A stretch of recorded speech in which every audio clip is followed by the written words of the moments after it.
लोकसभा चुनाव में अब कुछ ही महीनों का वक्त बचा है। ऐसे में सभी दल अपनी तैयारियों में जुटे और खुद को मजबूती के साथ चुनाव लड़ाने की रणनीति तैयार कर रहे हैं। वहीं इलेक्शन से पहले बहुजन समाज की मुश्किलें बढ़ती नजर आ रही हैं और पार्टी के नेता मायावती का साथ छोड़ते जा रहे हैं। अंबेडकर नगर के सांसद रितेश पांडे के बाद अब कई और नेताओं के पार्टी छोड़ने की चर्चाएं हैं। सियासी जानकारों का मानना है कि बीएसपी के मौजूदा सांसदों को उम्मीद थी कि उनकी पार्टी एनडीए या फिर इंडिया गठबंधन में से किसी न किसी अलायंस में जरूर शामिल होगी, लेकिन मायावती ने अपने दम पर ही चुनाव लड़ने का ऐलान कर दिया। ऐसे मायावती के इस फैसले से उनके नेता खफा है। चुनाव में एनडीए बनाम इंडिया के शोर में वह अपने लिए नया ठिकाना तलाशने में लग गए। गौरतलब है कि बीएसपी ने साल 2019 के चुनाव में समाजवादी पार्टी से गठबंधन किया था और 10 सीटें जीती थी। इस बार विपक्षी दलों ने बीजेपी के विजय रथ को रोकने के लिए इंडिया अलायंस बनाया है। रितेश पांडे के अलावा अमरोहा से बीएसपी सांसद दानिश अली पार्टी से निलंबित होने के बाद कांग्रेस के साथ दिखाई दे रहे हैं।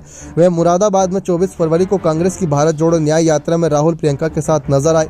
गाजीपुर से सांसद अफजाल अंसारी को भी सपा पहले ही अपना उम्मीदवार घोषित कर चुकी है।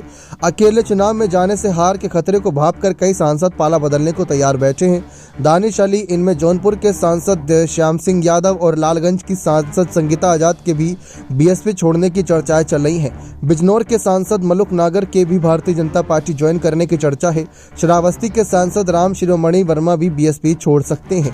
ऐसी स्थिति में मायावती भी अपनी पार्टी को और मजबूत करने में जुट गई हैं। उन्होंने इन सभी नेताओं को स्वार्थी बताते हुए साफ कह दिया कि ये अपने स्वार्थ के लिए पार्टी छोड़कर जा रही हैं, जबकि हकीकत यह है कि मायावती का फैसला कि अकेले चुनाव लड़ेंगी वह सभी पार्टी नेताओं को विचलित कर रहा है। साल 2014 के चुनावी नतीजे कोई भूले नहीं होगा। अब ऐसे में जख्म अगर ताजा हो गए तो ये पार्टी के लिए बड़ी मुसीबत रहेगी। देखा जाए तो उन जख्मों को फिर से कुरेदा जा रहा है।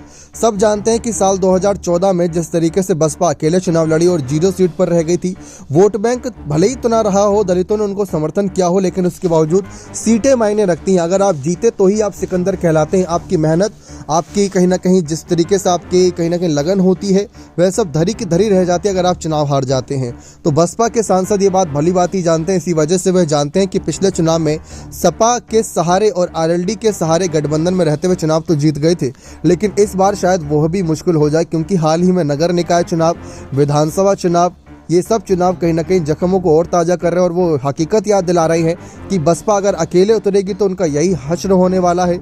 लेकिन एक साल 2007 का नतीजा भी था जब बहुमत से सरकार बनाई थी बसपा ने।